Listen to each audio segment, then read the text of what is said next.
The 2024 Olympics had some jaw-dropping, downright terrible moments. Let's dive into a few of the most shocking ones. This is Iman Khif. She boxes for Algeria in the Olympics. And competing in the Olympics, Iman said in an interview that she would never fight with a man. After failing a gender test, they allowed her to compete with Angela Carini, who is a biological female, and the fight lasted just 46 seconds.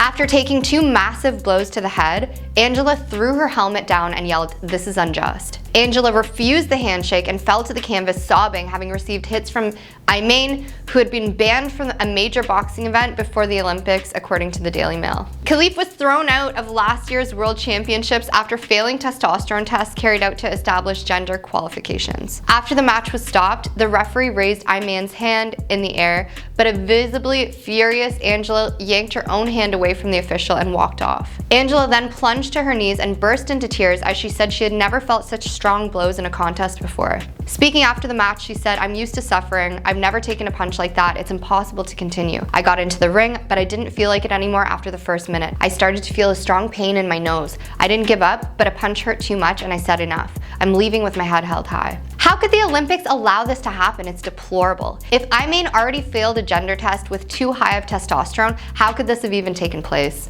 Simone Biles had apparently been blocked on social media by former USA Gymnastics teammate Michaela Skinner and their escalating online feud. Issues between the two began when Michaela criticized USA Gymnastics Olympic roster heading into the ongoing games, saying in a since-deleted YouTube clip that besides Simone, the girls just don't have work ethic or talent. Having won team gold at the Paris Olympics, Simone shot back on Skinner on Instagram, writing, "Lack of talent, lazy Olympic champions." Now, as Simone hinted on X, she no longer has access to Skinner's social media posts. Oop, I've been blocked. One of the zaniest scandals I've ever read about occurred when officials from New Zealand's Olympic Committee reported that a flying drone was circling the training facility of that country's women's soccer team during a practice session. They said this was actually the second drone flight to occur during training. Local cops later tracked down the drone's pilot, who just so happened to be a staff member of Team Canada, the defending Olympic champions and a key rival of New Zealand. Besides these instances of bad things happening in the Olympics, in an effort to make the Paris Olympics the most eco-friendly games ever,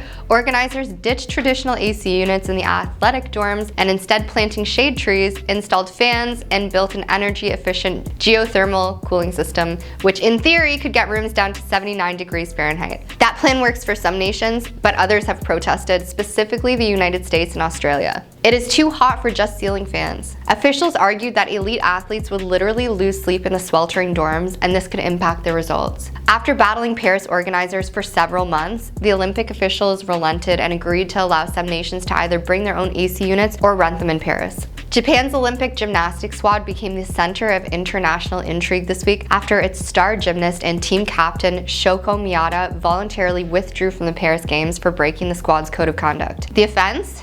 Miyata drank and indulged in other activities that we can't say due to the risk of getting flagged. The legal age for doing these activities in Japan is 20 and Miyata is just 19. Officials told reporters that age wasn't that major of an issue. Breaking the team's strict rulebook was the big offense. Great Britain's top horse rider Charlotte Dujardin abandoned the Olympics. Charlotte dropped out after a video from several years ago surfaced showing her hitting a horse during a practice session. Charlotte commented saying, "There is no excuse. I'm deeply ashamed and should have set a better example in that moment." She left the games despite being on the cusp of becoming Britain's most successful female Olympian ever.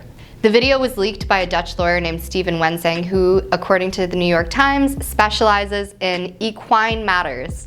Yes, he is a horse lawyer, and apparently is representing the unnamed person who filmed Dujardin's horse mistreatment. Slovenia has become a global superpower in cycling, thanks in no small part to Tadej Pogacha, the recent winner of the Tour de France. Pogacha won a bronze medal in the individual time trial at the Tokyo Games, and many predicted he'd win more in Paris. But Pogačar officially withdrew from the Slovenian Olympic team. He admitted that he's mad that his country's Olympic coaches snubbed his partner. Pogačar is one half of a Slovenian cycling power couple. His girlfriend Urša Zigart is the top-ranked woman on the cycling's international circuit and in the current national champion in both the road race and individual time trial. Zigart has scored some impressive results in the Women's World Tour, and anyone going by those results would have nominated her to Slovenia's Olympic team as well, but the Slovenian coach chose a different racer for the country's sole Olympic spot. Pogačar confirmed that the snub weighed played into his decision to skip the games. Pogacha is perhaps the best men's cyclist in several generations, and he's well on his way to cementing his place in the sports history books.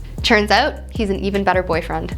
On top of all of this, the Olympics are being accused of mocking the Last Supper. Event organizers are having to defend parts of the opening ceremony, especially the show that seemed to resemble the Last Supper. Celebrities are reacting to the shocking Last Supper performance and not holding back their opinions. Organizers stated that the scene, which featured DJ and producer Barbara Butch wearing a silver headdress surrounded by drag artists and dancers, meant no harm. Paris 2024 spokesperson Anne Deschamps said, "Clearly there was never an intention to show any disrespect to any religious group. We really did try to celebrate community tolerance. Looking at the results of the polls that we shared, we believe that this ambition was achieved. If people have taken any offense, we are of course really sorry." Thomas Jolly, the artistic director of the opening ceremony, added that the scene depicted the Greek god of wine. There's Dionysus arriving on a table. Why is he there? First and foremost, because he is the Greek god of celebration in Greek mythology, and the tableau is called festivity. He is also the god of wine, which is also one of the jewels of France. The idea was to depict a big pagan celebration linked to the gods of Olympus, and thus the Olympics. Olympics commentator Bob Ballard was fired from his position following a comment he made about women.